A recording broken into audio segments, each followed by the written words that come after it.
Hello दोस्तों, welcome to our channel path finder for NET JRF. Myself Manisha. तो दोस्तों, हमने ट्रिविया टेस्ट सीरीज स्टार्ट की थी, उसी को हम कंटिन्यू करते हैं और हमारे जियोमॉर्फोलॉजी से संबंधित टॉपिक को आगे कंटिन्यू रखते हैं। उसमें आज हम टेस्ट नंबर 5 हिमनद द्वारा निर्मित स्थलाकृतियों के संबंधित क्वेश्चंस देखेंगे। आइए दोस्तों, जैसा कि दोस्तों नवरात्र स्टार्ट होने वाले हैं, तो उसके लिए पाथ फाइंडर के सभी कोर्सेज पे 60% भारी छूट, अर्थात पाथ फाइंडर लर्निंग ऐप पर पाथ फाइंडर के सभी कोर्स पर 60% की भारी छूट दी गई है, जो स्टार्ट होगी 22 मार्च से 5 अप्रैल तक। साथ ही दोस्तों, इसके कोर्सेज की विशेषता है, आपको मिलेगा 1 ईयर सब्सक्रिप्शन के साथ पेपर 1 प्लस पेपर 2 की लाइव और रिकॉर्डेड क्लासेस। पेपर 2 आपको ज्योग्राफी प्लस पॉलिटिकल साइंस भी सब्जेक्ट में आपको मिल सकता है। पेपर 1 के नोट्स पीडीएफ के रूप में दिए जाएंगे, प्लस पेपर 2 के नोट्स आपको प्रिंटेड A4 बुकलेट तथा होम डिलीवरी भी होगी। होम डिलीवरी आपको 10 डेज के अंदर आपके घर तक प्रिंटेड नोट्स पहुंचा दिए जाएंगे। नेक्स्ट, आपको टेक्स्ट सीरीज दी जाएगी, topic wise and full test. साथ में आपको previous year questions with solution भी दिए जाएंगे। तो डाउनलोड कीजिए दोस्तों पाथ फाइंडर लर्निंग ऐप और यूट्यूब चैनल दोस्तों हमारा path finder for NET JRF. जैसा कि दोस्तों हमारे यहाँ कोर्सेज है, NET JRF, assistant professor, school व्याख्याता, first grade, PGT, DSSB, NVS, KVS, lab assistant, geography subject के लिए। इनकी एक्चुअल प्राइस दोस्तों आपके सामने है, और अभी नवरात्रा ऑफर में आपको इस प्राइस में ये कोर्सेज प्रोवाइड किए जाएंगे। साथ में दोस्तों सिद्धि सिद्धि टू अचीव गोल के नाम से एक टेस्ट सीरीज भी चलाई जा रही है, जिसकी मात्र शुल्क आपको 299 पे करनी होगी। इसमें आपको सिलेबस के अनुसार, टॉपिक अनुसार ट्रिविया टेस्ट लिए जाएंगे, यूनिट अनुसार टेस्ट लिए जाएंगे, 50 प्रश्न व्याख्या सहित हल किए जाएंगे। हर यूनिट से 50 क्वेश्चन होंगे और आपको व्याख्या सहित उनका सॉल्यूशन करवाया जाएगा। नेक्स्ट है, परीक्षा की योजना अनुसार कुल 10 टेस्ट होंगे, आपको ये भी व्याख्या सहित सॉल्व करवाए जाएंगे। नेक्स्ट है, सभी टेस्ट के सॉल्यूशंस क्लासेस भी होगी। तो डाउनलोड कीजिए दोस्तों पाथ फाइंडर लर्निंग ऐप और हमारी इस ऑफर का लाभ उठाइए। चलिए दोस्तों, स्टार्ट करते हैं हम हिमानी अर्थात हिमनद से संबंधित या हिमानी द्वारा निर्मित स्थलाकृतियों से संबंधित क्वेश्चंस, जिसमें फर्स्ट क्वेश्चन है, हिमानीकृत निक्षेप जन्य स्थलाकृतियों का समूह है। हिमानीकृत निक्षेप जन्य स्थलाकृतियों का समुच्चय है, अर्थात कौन सा ऐसा समूह है जो हिमनद द्वारा निक्षेपित स्थलाकृतियों से बना है। देखते हैं दोस्तों, पहला है विस्थापित शिलाखंड, यारडांग, एस्कर, लेपीज, लोयस, हिमोड, एस्कर, हिमोड, हिमोड टिब्बा या ड्रमलिन, अवक्षेप मैदान, छत्रकशिला या हिमोड। बताइए दोस्तों, कौन सा आंसर इसमें राइट होगा। निक्षेप जनित स्थलाकृतियां, आइए देखते हैं दोस्तों। विस्थापित शिलाखंड, यारडांग एंड एस्कर। दोस्तों पता है यारडांग एक पवन द्वारा निर्मित अपरदनात्मक स्थलाकृति है?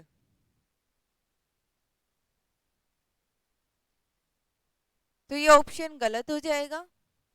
नेक्स्ट देखते हैं, लेपिस, लोयस, हिमोड। तो दोस्तों हमें पता है लेपिस एक कास्ट अर्थात चूना प्रदेशों में बनने वाली स्थलाकृति है। लोयस पवन द्वारा निर्मित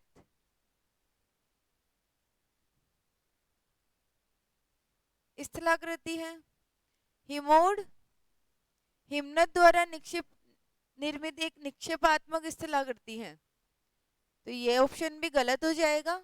नेक्स्ट है एस्कर, हिमोड, हिमोड टिब्बा अर्थात ड्रमलिन। नेक्स्ट ऑप्शन भी देख लेते हैं, अवक्षेप मैदान, छत्रकशिला या हिमोड। तो दोस्तों छत्रकशिला एक पवन द्वारा निर्मित स्थलाकृति है, तो ये ऑप्शन भी गलत हो जाएगा। तो हमारे सामने ऑप्शन है सी, एस्कर, हिमोड, हिमोड टिब्बा या ड्रमलिन। तो राइट आंसर होगा सी। नेक्स्ट क्वेश्चन, यदि घाटी हिमनद अपरदन करते हुए समुद्र तटों पर आ मिलते हैं तो वे निर्माण करते हैं, तब किसका निर्माण करते हैं? डाल्मेशियन तट का, फियोर्ड तट का, रिया तट का या तटस्थ तट का? बताइए दोस्तों, हिमनद अपरदन द्वारा कौन से तट का निर्माण होता है?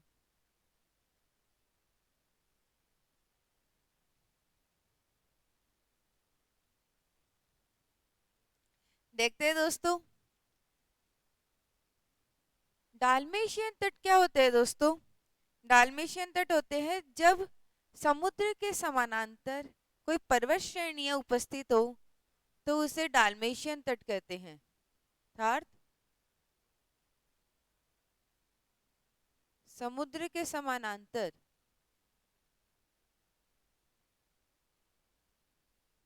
पर्वत श्रेणियां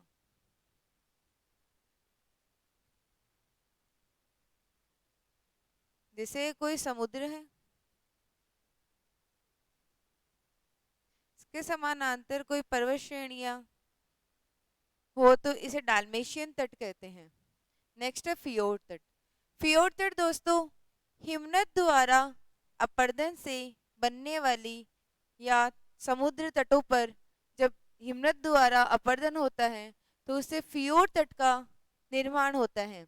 इसका आंसर हो जाएगा फियोर्ड तट। रिया तट, रिया तट दोस्तों नदी द्वारा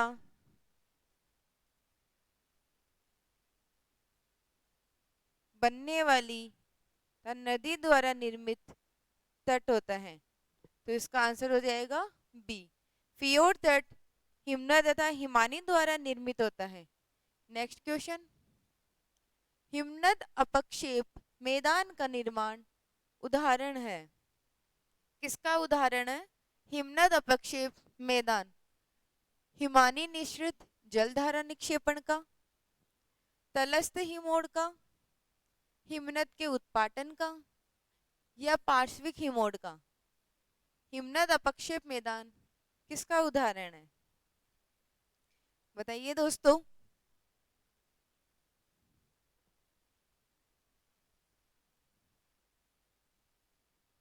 हिमनद अपक्षेप मैदान क्या होता है दोस्तों? इसी को हम हिमानी धोत मैदान या फिर आउटवॉश प्लेन भी कहते हैं। तो इसका उदाहरण बताइए दोस्तों, किससे इसका निर्माण होता है? चलिए दोस्तों, हिमानी धोत मैदान या आउटवॉश प्लेन का निर्माण हिमानी निश्रित जलधारा निक्षेपण के कारण होता है। अर्थात जब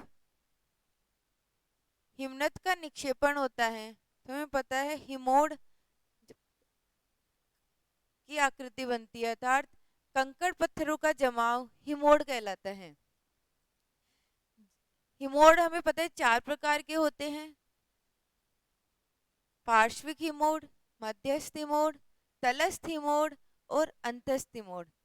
जब अंत में तल पर हिमोड़ का जमाव होता है तो कुछ समय पश्चात अत्यधिक अवसादों के जमाव से जल इस अंतस्थ हिमोड़ के आगे प्रवेश कर जाता है, जिससे एक समतल मैदान का निर्माण होता है। इसी को हम हिमानीधोत मैदान कहते हैं।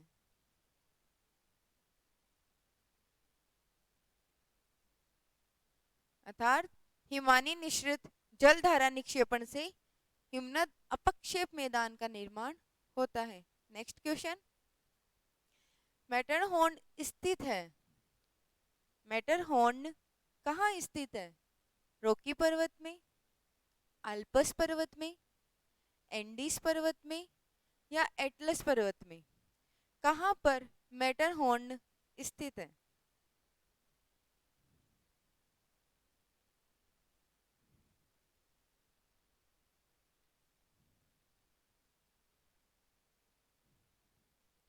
चलिए देखते हैं दोस्तों। मैटरहॉर्न आल्प्स पर्वत में स्थित है। यह कहाँ पर है दोस्तों? आल्प्स पर्वत यूरोप में स्थित है। हॉर्न क्या होते हैं दोस्तों? हॉर्न होते हैं जब दो शर्क अर्थात एक पिरामिड नुमा संरचना बनाते हैं। दो शर्क आपस में मिलकर जब एक पिरामिड नुमा संरचना बनाते हैं, इसी को हॉर्न या गिरिशृंग भी कहा जाता है। एक पिरामिड नुमा संरचना हॉर्न या गिरिशृंग कहलाती है। इसका नाम आल्प्स पर्वत पर मैटरहॉर्न के नाम पर रखा गया था। चलिए दोस्तों नेक्स्ट क्वेश्चन, अरेत वे तीक्ष्ण कटक है जो किससे बनते हैं? अरेत तीक्ष्ण कटक का निर्माण किससे होता है? निकटवर्ती सड़कों के बीच विकसित होते हैं, निकटवर्ती भेड़पीठ शैलों के बीच विकसित होते हैं, निकटवर्ती मध्य हिमोड़ों के बीच विकसित होते हैं, या निकटवर्ती यू आकृतिक घाटियों के बीच विकसित होते हैं? कहाँ पर अरेत व तीक्ष्ण कटक विकसित होते हैं? इसका आंसर बताइए दोस्तों। कहाँ पर अरेत तीक्ष्ण कटक विकसित होते हैं?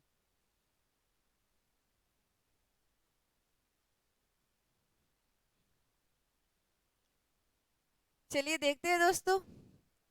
अरेत तीक्ष्ण कटक निकटवर्ती शर्कों के बीच विकसित होते हैं जब दो शर्क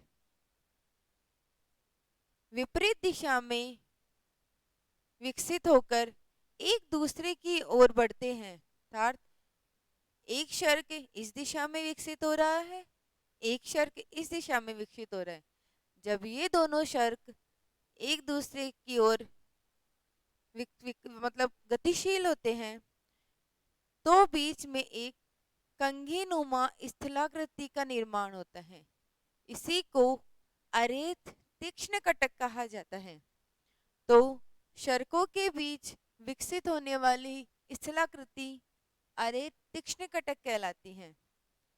नेक्स्ट क्वेश्चन, निम्नलिखित में से कौन सी सुस्पष्ट आकृतियां हिमनद स्थलाकृति पर पाई जाती हैं? अर्थात हिमनद द्वारा बनने वाली स्थलाकृतियां कौन सी है?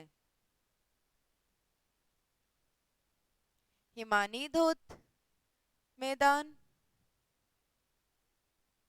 यारडांग, धारी या बालू तट?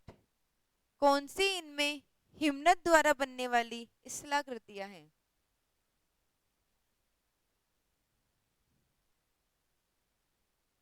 चलिए दोस्तों देखते हैं इसका आंसर। हिमानी धोद मैदान, अभी हमने इसकी व्याख्या की थी, यह एक ग्लेशियर डिपोजिशनल लैंडफॉर्म होता है अर्थात निक्षेपात्मक हिमनद द्वारा निक्षेपात्मक स्थलाकृति है। हिमानी द्वारा। यारडांग, यारडांग दोस्तों पवन द्वारा बनने वाली एक स्थलाकृति है, अपरदनात्मक स्थलाकृति है। धारी, इसे ही हम स्ट्रेन भी कहते हैं, यह भी दोस्तों हिमनद द्वारा बनने वाली अपरदनात्मक स्थलाकृति है। नेक्स्ट है दोस्तों बालू तट। बालू तट भी दोस्तों पवन द्वारा बनने वाली एक स्थलाकृति है। तो इसका आंसर देखते हैं दोस्तों, हिमानी द्वारा 1 और 3 ऑप्शंस में है दोस्तों, ऑप्शन नंबर सी इसका आंसर हो जाएगा। नेक्स्ट क्वेश्चन, निम्नलिखित कथनों में से कौन सा एक सही है? एक क्षेत्र जो हिमनदित नहीं हुआ है, अर्थात हिमनद द्वारा निर्मित कौन सी स्थलाकृति इसमें नहीं है?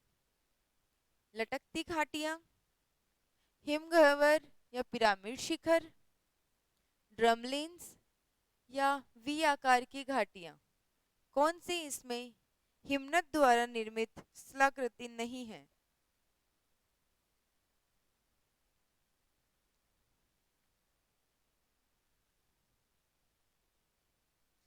चलिए देखते हैं दोस्तों, हिमनद द्वारा निर्मित स्थलाकृतियों में लटकती घाटियां, ये एक हिमनद द्वारा निर्मित है। हिमगह्वर या और पिरामिड शिखर अर्थात हॉर्न या गिरिशृंग, यह भी एक हिमानी द्वारा निर्मित स्थलाकृति है। नेक्स्ट है ड्रमलिन।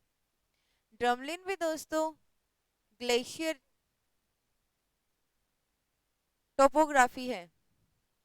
नेक्स्ट है वी आकार की घाटी। दोस्तों वी आकार की घाटी नदी द्वारा निर्मित एक इरोजनल लैंडफॉर्म है, अर्थात अपरदनात्मक स्थलाकृति है। तो इसका आंसर हो जाएगा वी आकार की घाटी। नेक्स्ट क्वेश्चन, निम्न में से कौन शुष्क पर्यावरण से संबंधित है? शुष्क पर्यावरण से संबंधित है। पेटर्नास्टर, पिंगो, पलाया या टोर्न, कौन सी स्थलाकृति इसमें शुष्क पर्यावरण से संबंधित है? चलिए दोस्तों, इस क्वेश्चन को हमने पहले भी सॉल्व कर लिया था। इसका आंसर हो जाएगा पलाया। शुष्क पर्यावरण से संबंधित पलाया स्थलाकृति है। नेक्स्ट क्वेश्चन, शर्क या हिमगह्वर किसे कहते हैं? दैत्याकार आराम कुर्सी जैसी आकृति, घाटी में बहते हिम को, सागर में तैरती हिमशिला को या नुकीली कंगीनुमा आकृति को किसे शर्क या हिमगह्वर कहते हैं? तो इसका आंसर बताइए दोस्तों।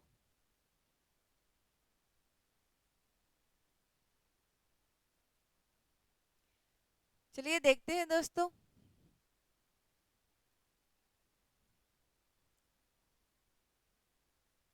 शर्क एक आराम कुर्सी के समान बनने वाली स्थलाकृति होती है। जिस प्रकार एक आराम कुर्सी होती है उसके सदृश दिखने वाली शर्क होती है, जिसमें जिसका किनारा अवतल या फिर खड़ा किनारा होता है। जब इसमें अर्थात हिम का प्रवेश हिम से बनी होती है, समय के साथ जब हिम पिघलती है और जमती है तो इससे इसके आकार में वृद्धि हो जाती है तथा उसकी गहराई में भी वृद्धि होती है, तथा जब इसमें हिम पिघलती है जब इसमें हिम पिघलती है तो एक झील नुमा आकृति का निर्माण होता है। तो इसे दोस्तों तो हम टोर्न झील भी कहते हैं। और आराम कुर्सी के समान इस स्थलाकृति को हम शर्क कहते हैं। तो इसका आंसर हो जाएगा दैत्याकार आराम कुर्सी जैसी आकृति। नेक्स्ट क्वेश्चन है, हिमानी के अंतिम मोरेन के निकट अंडों के टोकरी नुमा जमाव को क्या कहते हैं? एस्कर, कैम, बर्फीले जमाव या ड्रमलिन? किसे अंतिम मोरेन के निकट अंडों के टोकरी नुमा जमाव को कहते हैं? मोरेन अर्थात हिमोड।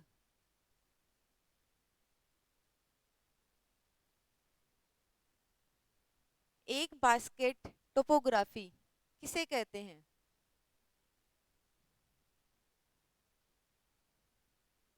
देखते हैं दोस्तों, अंडे नुमा टोकरी अर्थात अंडों के टोकरी नुमा जमाव या निक्षेप को हम ड्रमलिन कहते हैं। यह कोई जैसी सतह है जब यहाँ पर हिमनद का जमाव होता है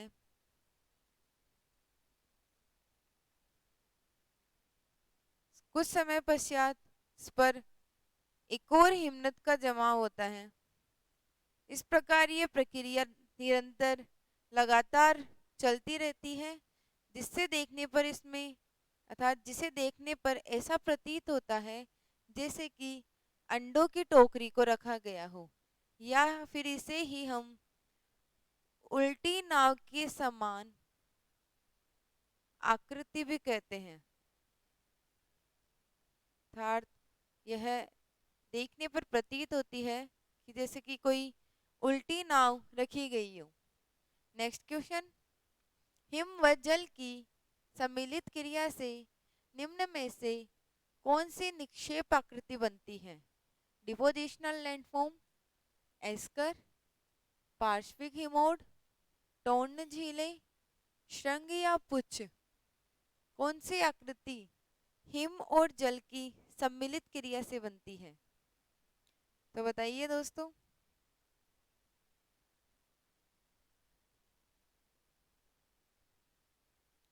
देखते हैं दोस्तों, एस्कर भी दोस्तों एक निक्षेपात्मक स्थलाकृति है। पार्श्विक हिमोड यह भी एक डिपोजिशनल लैंडफॉर्म है।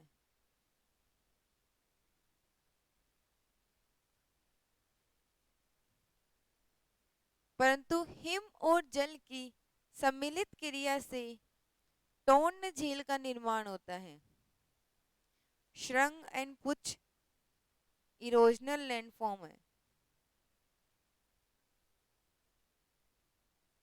तो इसका आंसर हो जाएगा टोर्न झील। अभी हमने देखा था जब शर्क के आकार में वृद्धि होती है तो एक झील नुमा गर्त को जिसमें हिम का जल पिघलकर जमा हो जाता है उसे ही टोर्न झील कहते हैं। नेक्स्ट क्वेश्चन, हिम क्षेत्र में उभरी हुई नग्न पहाड़ियों का क्या नाम है? नूनाटक, गिरीशंग या हॉर्न, फियोर्ड या चट्टानी खंड?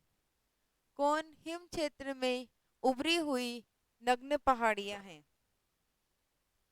तो इसका आंसर बताइए दोस्तों।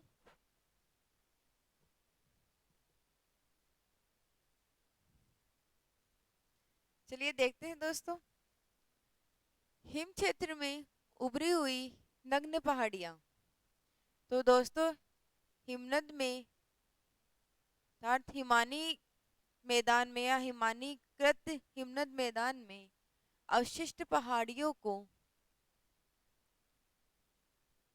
नूनाटक कहते हैं।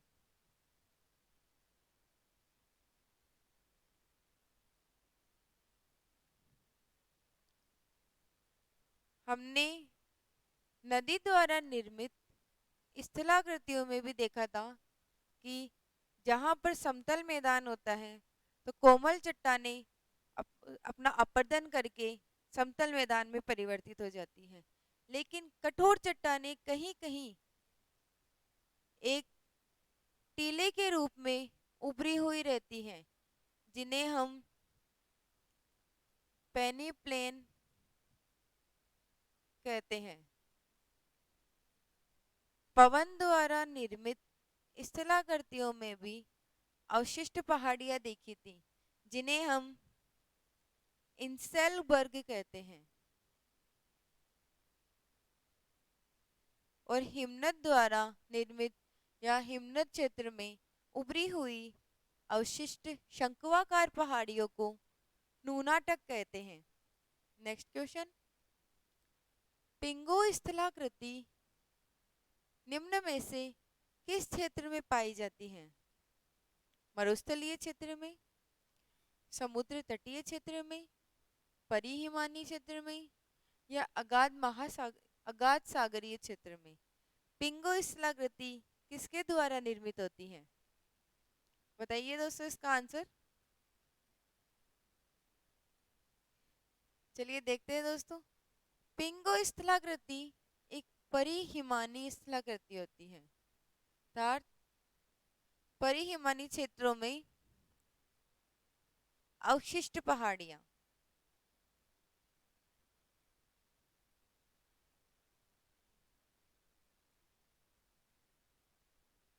परिहिमानी क्षेत्र में अवशिष्ट पहाड़ियों को पिंगो कहा जाता है। नेक्स्ट क्वेश्चन, हिम रेखा वह स्थान है, और हिम रेखा किसे कह सकते हैं? जिसके ऊपर बर्फ कभी नहीं पिघलती, जो बर्फ से बनी एक रेखा है, जहां वर्ष भर बर्फ रहती है, या इनमें से कोई नहीं? कौन सा, किसे हम हिम रेखा कह सकते हैं? इसका आंसर बताइए दोस्तों। हिम रेखा किसे कहते हैं?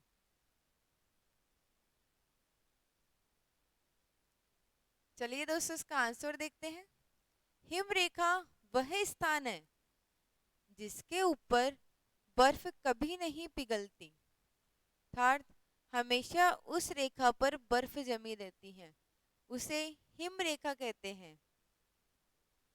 दोस्तों हमें पता है कि उच्च अक्षांशों में हिम रेखा अधिक अर्थात कम ऊंचाई पर ही मिल जाती है, तो कह सकते हैं हम कि हिम रेखा का संबंध अक्षांशों से विलोमानुपाती संबंध होता है, अर्थात उच्च अक्षांशों में, जैसे कि मान लीजिए ये हमारा ग्लोब है, यह 0 डिग्री भूमध्य रेखा और यह 90 डिग्री उत्तरी अक्षांश अर्थात पोल।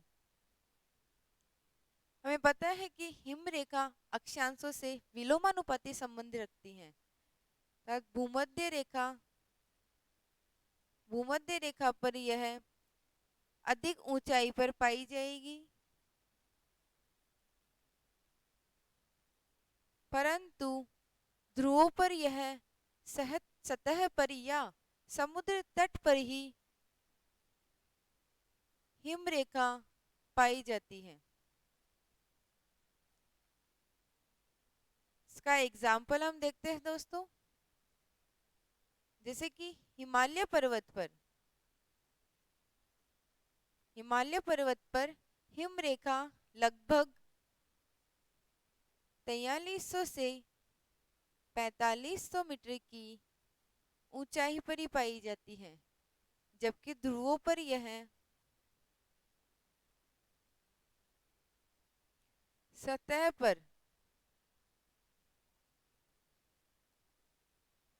पर ही पाई जाती है। नेक्स्ट क्वेश्चन, इसका आंसर हो जाएगा दोस्तों ए। जब हिमनद स्थल भाग पर प्रवाहित होकर सागर में विलीन हो जाता है, तो विशाल हिम राशि बड़े बड़े टुकड़ों में विभक्त होकर जल में तैरने लगती है। इन टुकड़ों को क्या कहा जाता है? Dry canter, ice box, iceberg या आइस कैप।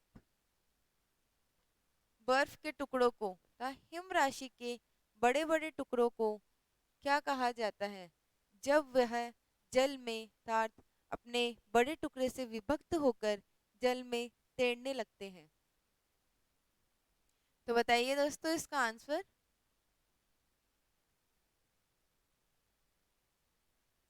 चलिए देखते हैं दोस्तों।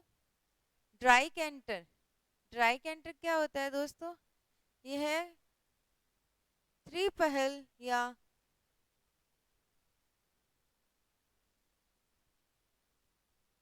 त्रिफलकीय इस्तेला करती है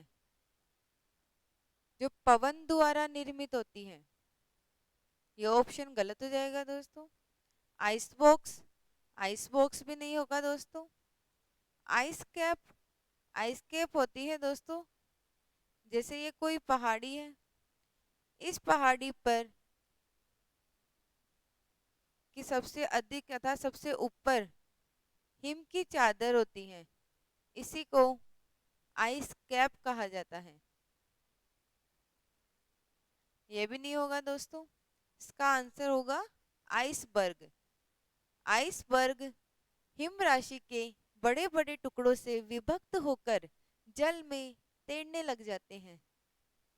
जैसे कि ये कोई बड़ा हिम का टुकड़ा है, जब यह विखंडित होकर इसका एक छोटा टुकड़ा था या इसके कई टुकड़े विभाजित हो जाते हैं या विखंडित हो जाते हैं, तो यह इस बड़े हिम राशि से अलग होकर जल में स्वतंत्र रूप से तैरने लग जाते हैं।